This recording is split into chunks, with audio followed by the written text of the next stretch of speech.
ॐ नमः विरागसागरेभ्यः। ॐ नमः विरागसागरेभ्यः।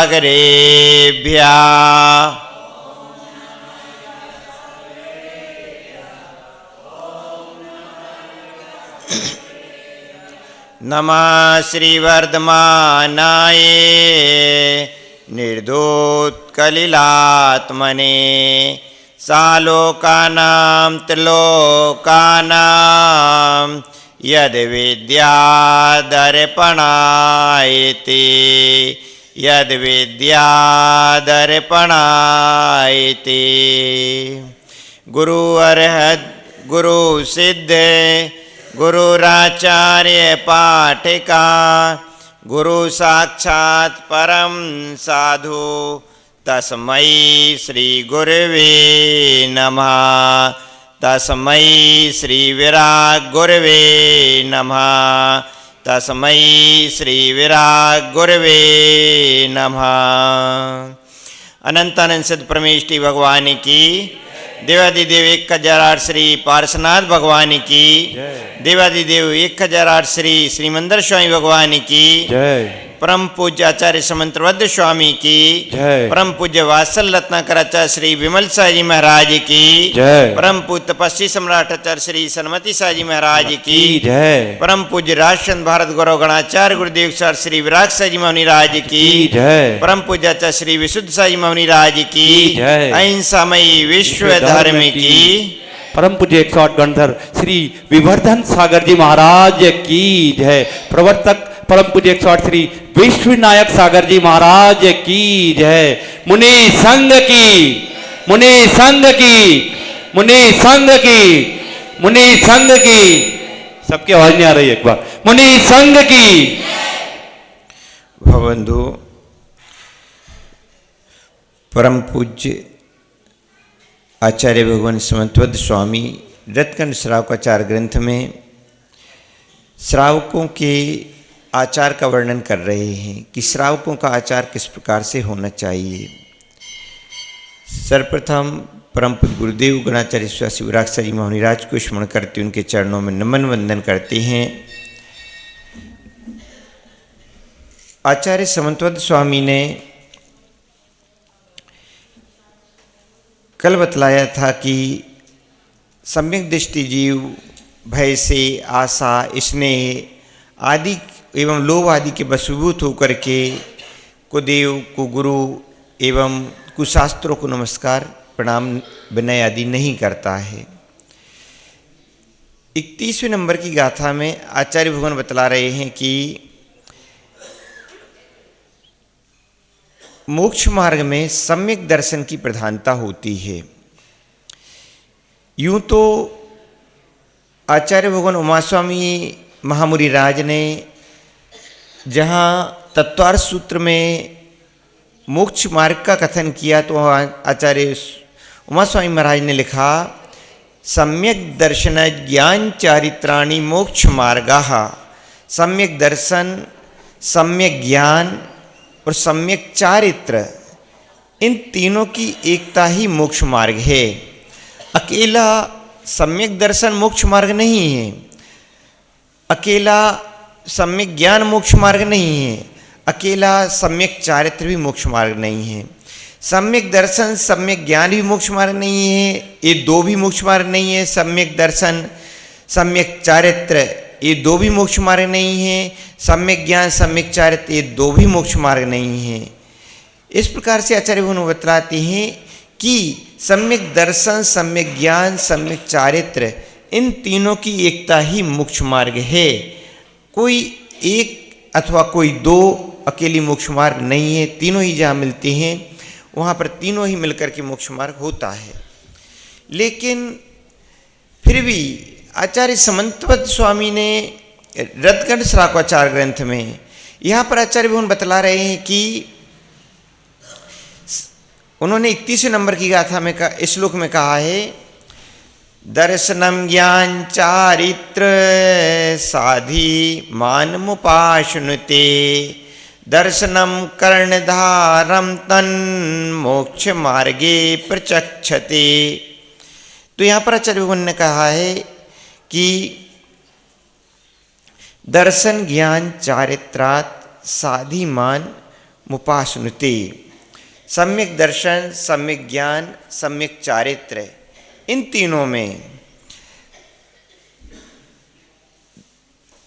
तीनों में साधिमान मुपाश्नुते, जो दर्शन होता है वह ज्ञान चारित्रात्, ज्ञान एवं चारित्र की अपेक्षा से, सम्यक दर्शन साधिमान अर्थात उत्कृष्ट पने को उपासनुते प्राप्त होता है।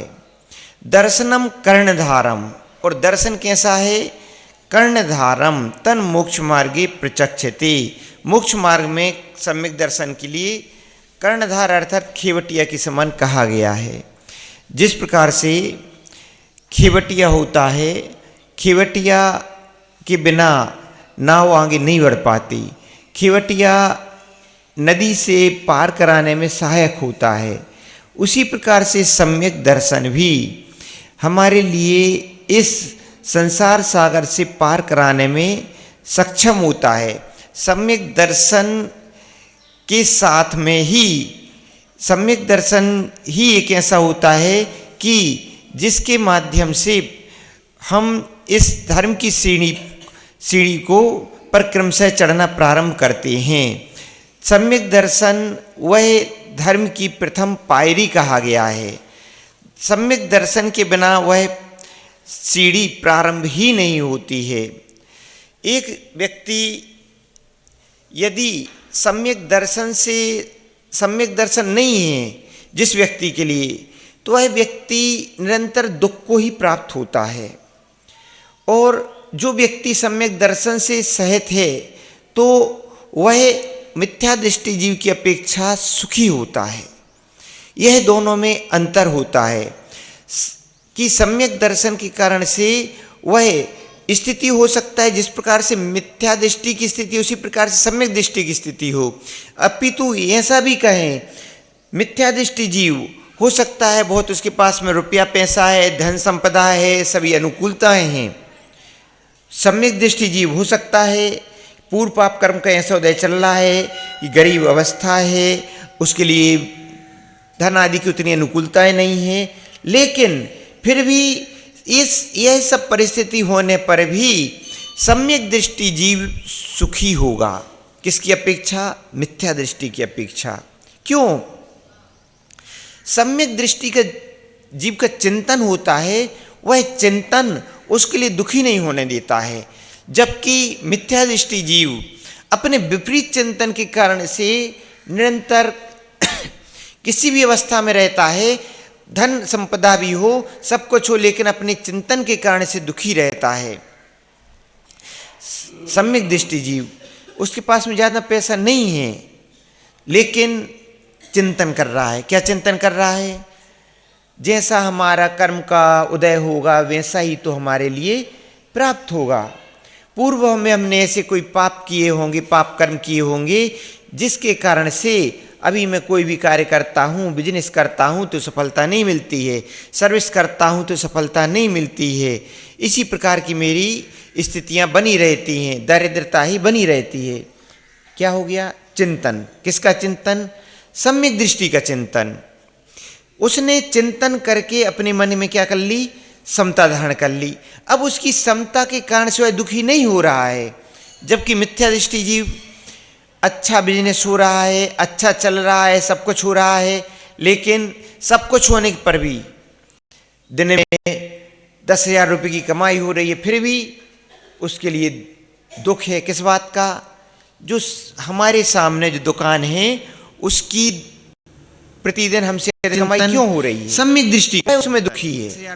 उसकी दुकान अच्छी चल रही है तो उसमें दुखी है। तो वह जो आ रहा है, 10,000 उसके पास आ रहे हैं, उसके सुख में सुखी नहीं है, अपितु जो नहीं आ रहा है उसमें दुखी है। किसी के पास में 90 रुपये हैं, उसको सुख नहीं है। 10 रुपये और नहीं है, 100 रुपये कब हो जाए उसके दुख में दुखी है। तो मिथ्या दृष्टि जीव इस दुख में दुखी रहता है। सम्यक दृष्टि जीव के मकान में, घर में, दुकान में आग लग गई, क्या हो गया? आग लग गई, बहुत सा धन संपत्ति नष्ट हो गई। फिर भी वह क्या कर रहा है? कर्म सिद्धांत का चिंतन कर रहा है, कर्म विपाक का चिंतन कर रहा है कि हमारे ऐसे कर्म का उदय रहा कि इस प्रकार का कार्य हुआ, हमारी भक्ति में कुछ कमी है जिसके कारण से, भक्ति में कमी है, पूर्व कर्म का उदय है जिसके कारण से ऐसा कार्य हो गया। और मिथ्या दृष्टि जीव का इसी प्रकार का प्रसंग आ गया। दुकान में आग लग गई, घर में आग लग गई, आदि आदि हानि हो गई। अब उसने तो सम्यक दृष्टि जीव ने चिंतन के द्वारा अपनी सोच को बदल लिया और उसने कहा कि हम फिर से पुरुषार्थ करेंगे, नए तरीके से पुरुषार्थ करेंगे, और उस पुरुषार्थ में लग गया। दूसरा मिथ्या दृष्टि जीव, अब जो घर में आग लगी, मकान में, दुकान में आग लगी, जो हानि हुई, अब वो इसी हानि को मन में बिठा करके कि मेरे साथ ही ऐसा होता है, सभी जो कुछ होता है, सभी कष्ट एवं दुख हमारे ऊपर ही आते हैं, किसी दूसरे पर आते ही नहीं हैं, और वह भगवान को दोष देगा, भगवान ऐसा हमारे साथ ही करते हैं, दूसरे को तो सब कुछ, दूसरा कुछ धर्म नहीं करता है फिर भी उसके लिए सब सुख संपदाएं प्राप्त हो रही हैं, लेकिन हमारे साथ भी हमेशा ऐसे कष्ट विपत्तियाँ आती रहती हैं। ऐसा वह दुखी होता रहता है। घर में रोग आपत्ति आई तो ऐसा मिथ्या दृष्टि इसी में रोग विपत्ति आदि हम ही पर आते हैं, किसी दूसरे पर नहीं आते। वह हमेशा निरंतर आर्तरोध परिणाम ही करता रहता है, संक्लेश परिणाम ही करता रहता है और दुखी होता रहता है मिथ्या दृष्टि जीव। सम्यक दृष्टि जीव में और मिथ्या दृष्टि जीव में यह अंतर है। तो सम्यक दृष्टि जीव सदा कैसी भी परिस्थिति में रहे लेकिन सुखी रहता है, और सम्यक दृष्टि मिथ्या दृष्टि जीव को कितनी भी अनुकूलताएं प्राप्त हो जाएं लेकिन दुखी रहता है। इसीलिए कहा गया है कि सम्यक दृष्टि जीव कहीं पर भी रहे, कैसी परिस्थिति में भी रहे, लेकिन कभी दुखी नहीं होता है। सम्यक दृष्टि जीव एक तेज गर्मी में, तेज धूप में घने वृक्ष के नीचे की बैठी हुई घने वृक्ष की छांव में बैठा हुआ व्यक्ति के समान है, जबकि मिथ्या दृष्टि जीव कड़ी धूप में बैठे हुए व्यक्ति, खड़े हुए व्यक्ति के समान है। यह दोनों में अंतर है। बंधु, इस प्रकार से सम्यक दर्शन और मिथ्या दर्शन में अंतर होता है कि सम्यक दृष्टि जीव निरंतर सुखी रहता है, किसी भी अवस्था में सुखी ही रहता है, और मिथ्या दृष्टि जीव दुखी ही रहता है। इसी कारण से कहा गया है कि प्रत्येक व्यक्ति को सम्यक दर्शन को धारण करना चाहिए। जिस व्यक्ति ने वह सम्यक दर्शन को धारण नहीं किया तो वह जीवन में निरंतर दुखी ही रहेगा। जो जीव आज तक दुखी हैं संसार में, तो क्यों दुखी हैं? एकमात्र मिथ्या दर्शन के कारण से दुखी हैं। जो जीव संसार में सुखी हैं तो किससे सुखी हैं? सम्यक दर्शन से सुखी हैं। तो प्रत्येक जीव को चाहिए कि उस दुर्लभ सम्यक दर्शन है तो बहुत खुशी की बात है, नहीं है तो सम्यक दर्शन को धारण करें, सम्यक दर्शन को प्राप्त करें। और हम मात्र इतना ही नहीं सोचे कि हम भगवान के दर्शन करते हैं, हम भगवान की पूजन करते हैं, अभिषेक करते हैं तो हमें सम्यक दर्शन हो गया। आचार्य भगवान कहते हैं कि अनेक जीव ऐसे भी होते हैं कि अनेक जीव परलोक की आकांक्षा से कि इस प्रकार की हम भगवान की पूजन करेंगे, भगवान का अभिषेक करेंगे, हम धर्म करेंगे तो हमें परलोक में सुख की प्राप्ति होगी, हमें सुख की प्राप्ति होगी, हमें अच्छे वैभव की प्राप्ति होगी। इस लोक की भावना से इस लोक में हमें सुख की प्राप्ति होगी, अच्छा हमारे लिए धन दौलत की प्राप्ति होगी। तो इह लोक के और परलोक के सुखों की आकांक्षा से अनेक मिथ्या दृष्टि जीव भी इस प्रकार के कार्य करते हुए देखे जाते हैं। तो हमें चाहिए कि सच्चे देवशास्त्र गुरु के ऊपर सच्ची श्रद्धा को धारण करें, और सच्ची श्रद्धा को धारण करते हुए इस लोक की और परलोक की आकांक्षाओं को दूर करते हुए हम इस धर्म के पथ पर बढ़ें।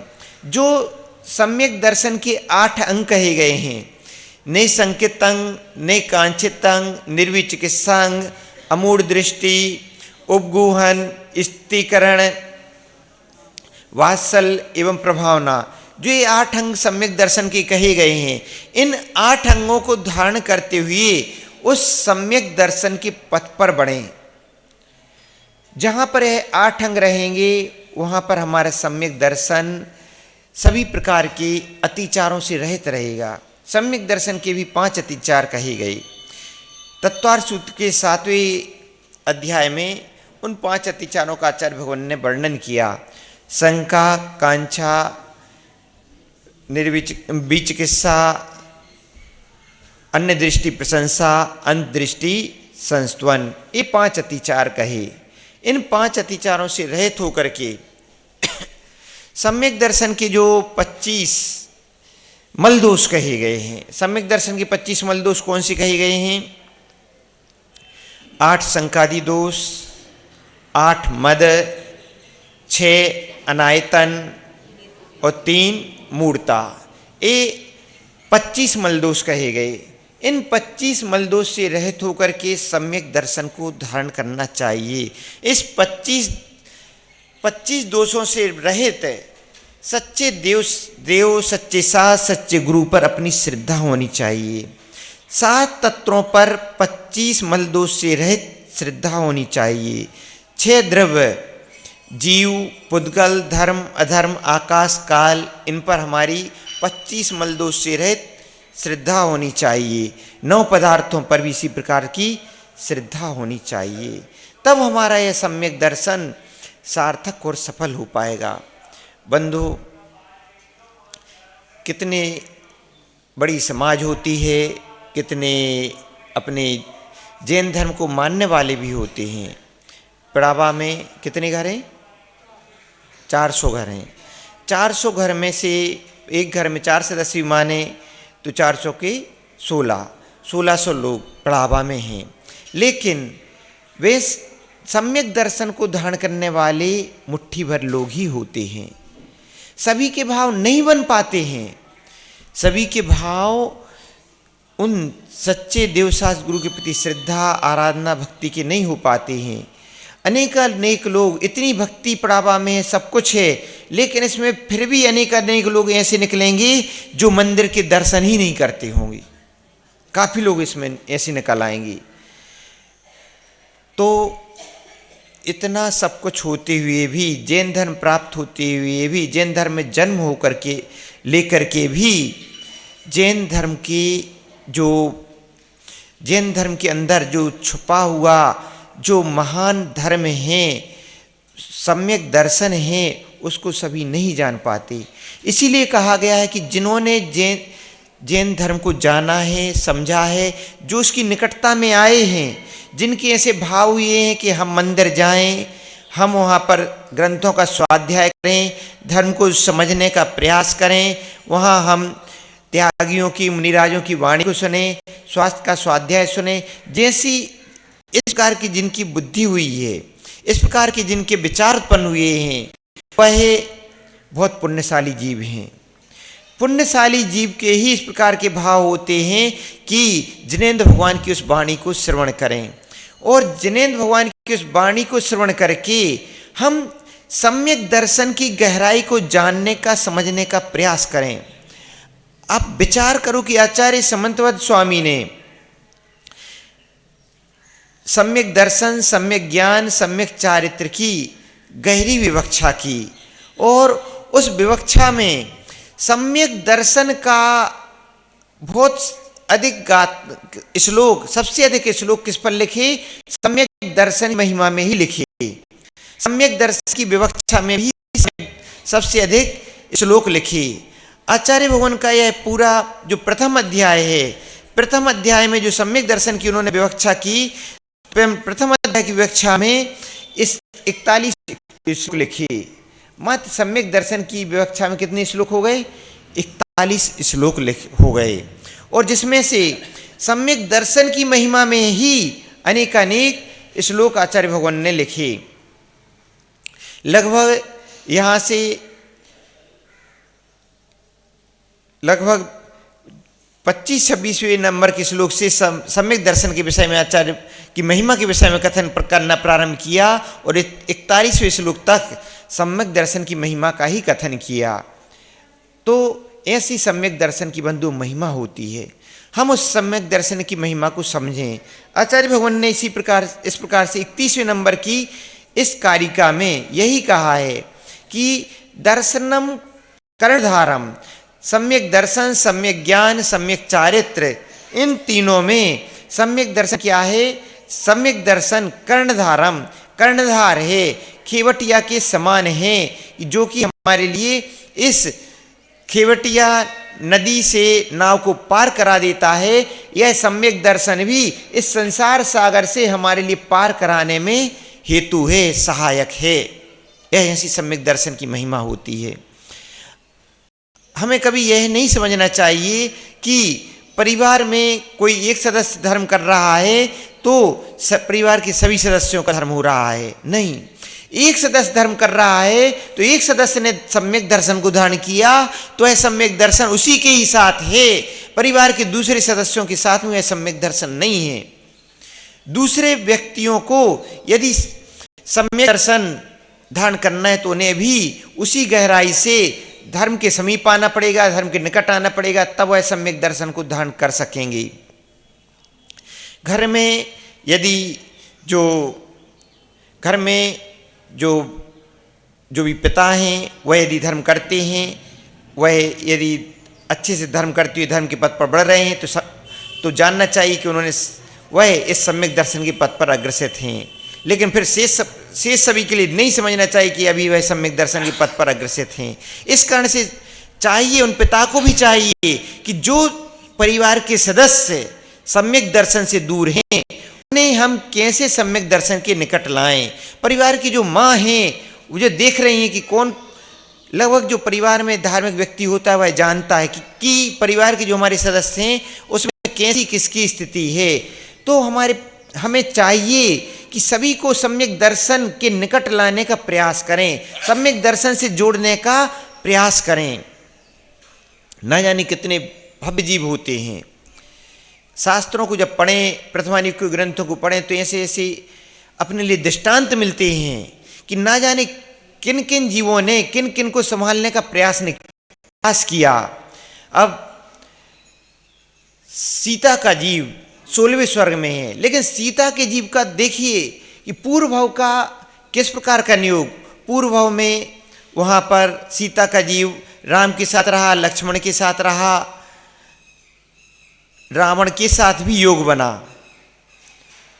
इस प्रकार का योग कहाँ दूसरे भाव में कार्य किया उसका, वह 16वें स्वर्ग में है। 16वें स्वर्ग में उसका उपयोग गया।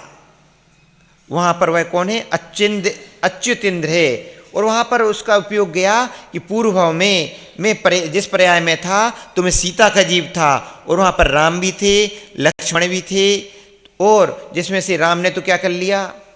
मोक्ष को प्राप्त कर लिया। राम ने मोक्ष को प्राप्त कर लिया, लेकिन लक्ष्मण का जीव अभी कहाँ पर है? नरक में है।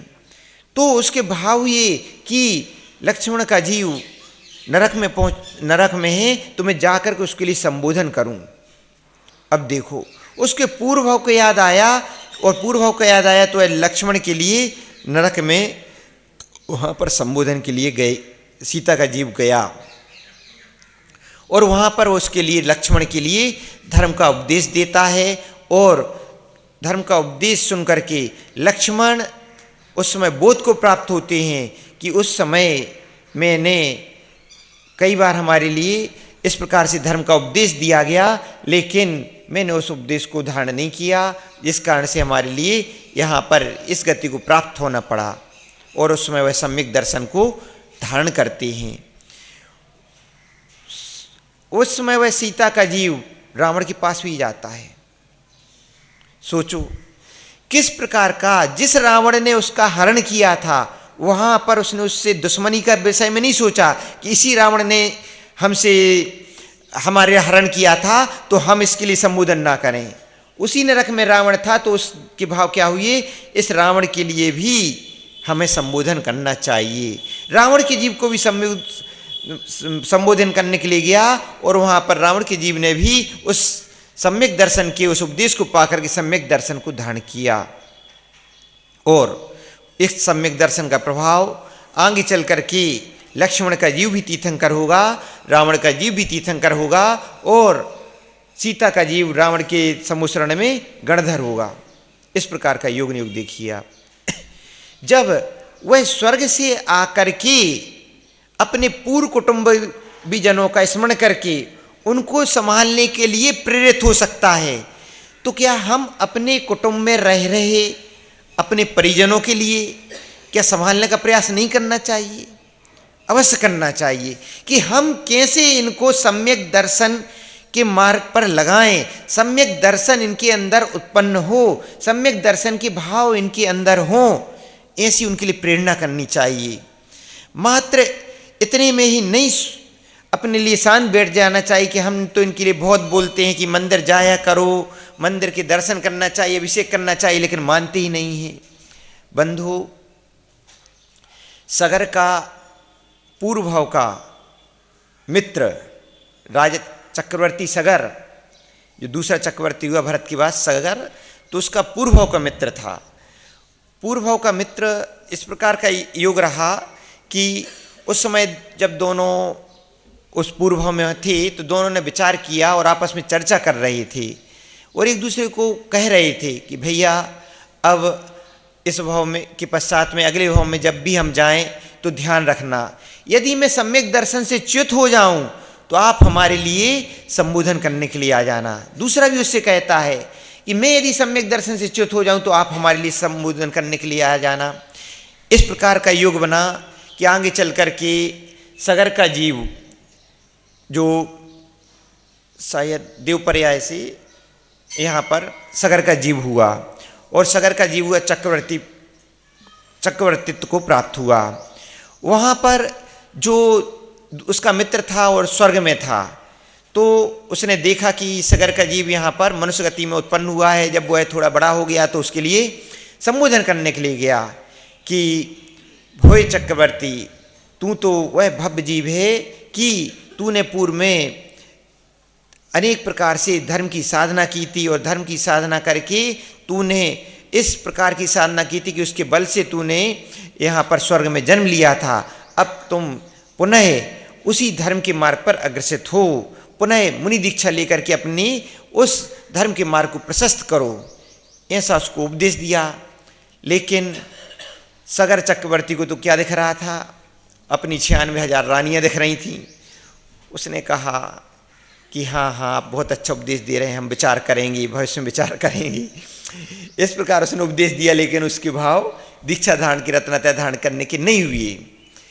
वह वापस चला गया कि हमने प्रयास किया लेकिन यह समझ में ही नहीं आया। भविष्य में आगे कुछ समय व्यतीत हो गया, पुनः वह एक बार आया, पुनः उसने प्रतिबोध किया उसके लिए, राजा सगर चक्रवर्ती के लिए, कि उस दुर्लभ रत्नत्रय को धारण करो। आपका समय तो यूं ही इस संसार में, वैभव में, भोग विलास में यूं ही बीतता जा रहा है, कब तक इस प्रकार से अपनी दुर्लभ मानस पर्याय का व्यतीत करते रहे होगे? आप पुनः रत्नत्रय को धारण करके अपनी आत्मा का कल्याण कीजिए।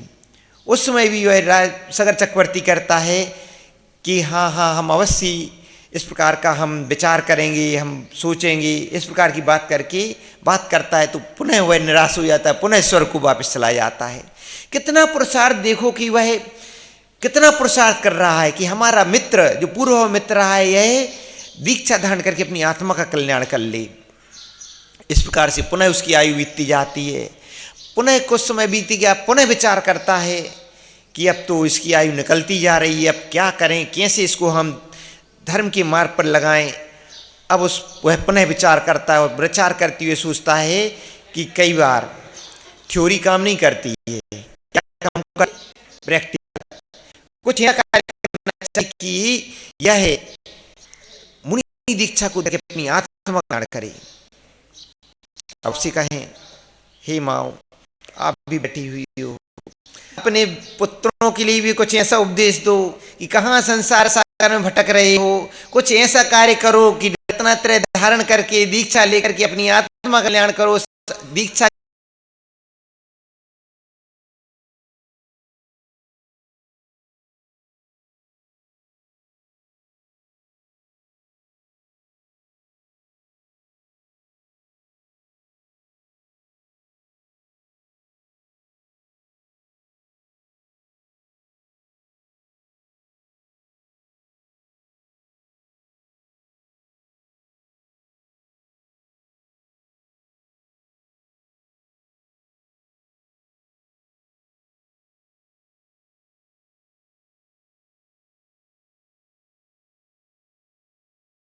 जी बैठे हुए हैं और नरेश कुमार जैसी अन्य भी भव्य आत्माएं बैठी हुई हैं। वे आत्माएं भी, उनके लिए उपदेश है कि अपने बेटे के लिए, अपनी बेटियों के लिए भी इस प्रकार का उपदेश है, और साथ साथ अपना स्वयं के अंदर भी उपदेश, उस उपदेश को धारण करें कि वह दिन कब आएगा कि जब मैं रत्नात्रय की दीक्षा लेकर के अब उस मोक्ष पर चलूंगा, जिस मोक्ष मार्ग पर चल करके अनेक आत्माओं ने अपनी आत्मा का कल्याण किया। हे भगवान, दिन भी कब आएगा? ऐसी भावना ही है, और भावना ही ना भाती रहें, भावना भा करके एक दिन उसके लिए सार्थक और सफल करें। जब वह पूर्व भाव का मित्र आकर के बार बार उसके लिए प्रेरित कर सकता है, क्यों? क्योंकि पूर्व भाव में जब वह मित्र थे तब आपस में सोचा था कि मैं यदि संसार में भ्रमण के पथ पर भटक रहा हूं तो तुम मुझे संबोधन कर देना, और जब मैं भटक रहा हूं तो तुम संबोधन कर देना। जब वह स्वर्ग से आकर के संबोधन कर सकता है तो फिर तो आप सब इसी भाव में बैठे हुए हैं, फिर तो ना जाने अगले भाव में कोई हो सकता है। वो तो स्वर्ग पहुंच गया था, अब आप लोगों में से कोई स्वर्ग नहीं पहुंचा, कहीं तिरंज पर्याय में पहुंच गया, कहीं नरक पर्याय में पहुंच गया, कहीं कहीं मनुष्य पर्याय में रहा, तो अवधि ज्ञान तो मिलेगा नहीं। तो कैसे जानोगी कि यह हमारे पूर्व भाव के संबंधी हैं? तो जो संबोधन करना हो इसी भाव में अच्छे से संबोधन कर दो, ताकि फिर अगले भाव का संकल्प विकल्प समाप्त हो जाए। लेकिन संबोधन ऐसा करना कि अब जैसा आप संबोधन, तीसरे प्रकार का संबोधन अब सगर चक्रवर्ती करने जा रहा है, उसने तीसरी बार ऐसा प्रयास किया कि अब मैं इस प्रकार का कार्य करूंगा कि इस बार उसके लिए वैराग हो ही जाएगा सगर चक्रवर्ती को। और उसने क्या स्वांग रचा? उसने जो सगर चक्रवर्ती के पुत्र थे वह पिताजी से कहते कि हमारे लिए कुछ इस प्रकार का कार्य बतलाओ कि ताकि हमारा जीवन भी, हम अपने जीवन में कोई विशेष कार्य करना चाहते हैं। अब चक्रवर्ती, अब उसके लिए यहाँ कार्य करने को क्या शेष है? कुछ शेष ही नहीं है। तो उसने कहा, जब अत्यधिक आग्रह रहा पुत्रों का, उसके राजकुमारों का, तो उसने कहा कि जाओ, जहाँ पर भरत चक्रवर्ती ने अपने 72 जो रत्न स्वर्णमयी जिन मंदिर बनाए हैं उनके चारों ओर से गहरी खाई खोद दो, ताकि फिर भविष्य में कोई उनको किसी प्रकार से नष्ट ना कर सके। अब सभी वहाँ पर खाई खोदने के लिए जाते हैं। तो एक उल्लेख ऐसा मिलता है कि जो ये उसका पूर्व भाव का ये मित्र था, उसने क्या किया? उसने इस प्रकार से उन सभी पुत्रों के लिए मूर्छित आदि कर दिया, और सभी में इस प्रकार का प्रचार कर दिया कि आपके जो सभी 60,000 पुत्र थे, 60,000 पुत्र वो मृत्यु को प्राप्त हो गए हैं। इस प्रकार का उसने विभ्रम रचा और स्वयं रूप बदल करके सगर चक्रवर्ती के पास पहुंच गया, और बातों में चर्चा करते हुए उसके लिए पहले तो धीरे सामान्य रूप से इस प्रकार की चर्चा नहीं की उसने, धीरे धीरे कि यदि आपका पुत्र किसी दूसरे के बेटे के विषय में चर्चा की, किसी का बेटा खत्म हो गया था तो सगर चक्रवर्ती उसके लिए बतलाता है तो ठीक है, कोई बात नहीं, उसके लिए उसका पुत्र खत्म हो गया है तो उसके लिए संबोधन दो कि यह संसार अनित्य है, एक दिन सभी को नष्ट हो जाना है, तो आप चिंता नहीं करो। इस प्रकार का उसने उसको बतला करके इस प्रकार की बात उससे कहलवाई। उसके पश्चात में वह फिर बतलाता है कि हे सगर चक्रवर्ती, आपके भी जो पुत्र थे वह भी सारे के सारे 60,000 पुत्र मरण को प्राप्त हो गए हैं। ऐसी सूचना उसको मिली, और उसने जब जानकारी ली तो उसके पास जो सेवक थे उसके पास से भी समाचार यही आया कि आपके 60,000 पुत्र मृत्यु को प्राप्त हो गए हैं। ऐसी बात सुनी तो उसके लिए तो वह विचार में पड़ गया, आश्चर्य में पड़ गया, 60,000 पुत्र एक साथ मृत्यु को प्राप्त हो गए। और उस समय वह संबोधन देता है उसका मित्र, वो मित्र अभी तुम क्या संबोधन दे रहे थे कि उसका पुत्र मृत्यु को प्राप्त हो गया था, तो आप संबोधन दे रहे थे कि उसके लिए जाकर के बतलाओ कि आप चिंता नहीं करो, संसार अनित्य है, कुछ भी शाश्वत रहने वाला नहीं है। हे मित्र, अभी मैं आपके लिए यही बतला रहा हूं कि संसार अनित्य है, कुछ भी शाश्वत रहने वाला नहीं है। ना आपके पुत्र शाश्वत रहने वाले थे, ना आपकी रानियां शाश्वत रहने वाली हैं, ना आप शाश्वत रहने वाले हैं। जीवन का एकमात्र सार यही है कि रत्नत्रय को धारण करके अपनी आत्मा का कल्याण करना चाहिए। बंधु, उसका उपदेश सुन करके वहाँ पर वह राजा सगर प्रतिबोध को प्राप्त होता है, और वह राजा सगर वहाँ से जा कर के मुनि दीक्षा को धारण करता है, रत्नात्रय को धारण करता है और उसी भाव से निर्वाण को भी प्राप्त करता है। बंधु, ऐसा प्रयास उसके मृत्यु ने किया कि उसके लिए जब तक वैराग्य नहीं हो गया उसके लिए तड़फन होती रही कि इसको हम कैसे मोक्ष मार्ग पर लगाऊं। इस प्रकार से बंधु सम्यक दर्शन की ऐसी महिमा होती है कि वह सम्यक दर्शन संसार से निकाल करके परम पद को में स्थापित करने की क्षमता रखता है। ऐसा सम्यक दर्शन होता है। वह सम्यक दर्शन आचार्य कहते हैं कर्णधार है, खेवटिया है, संसार से पार कराने में समर्थ है। तो सम्यक दर्शन को धारण करना चाहिए। जिन्होंने इस प्रकार से हमें चाहिए कि हम स्वयं भी सम्यक दर्शन धारण करें, और जिनने सम्यक दर्शन धारण कर लिया है तो ठीक है, जिनने सम्यक दर्शन को जिनको नहीं हुआ है और हम समझ रहे हैं कि यह व्यक्ति सम्यक दर्शन से दूर हैं, तो हम कैसे उनको सम्यक दर्शन की पथ पर लगाएं, इसका भी पुरुषार्थ करें। अकेले ही हम अपनी आत्मा का कल्याण का नहीं सोचें, अपितु सबको साथ में लेकर के सबका कल्याण कैसे हो, इस भावना से सभी के कल्याण की भावना भाते हुए अपनी भी आत्मा का कल्याण करें और सभी की आत्मा का कल्याण करते हुए हम उस मोक्ष मार्ग पर बढ़ते हुए उस परम पद को पाने का प्रयास करें जो कि परम पद हमारी आत्मा का कल्याण करने वाला है। ऐसा आचार्य भगवान का आशय। परम पूज्य राष्ट्रगणाचार्य उद्देश्य शिवराज जी महाराज की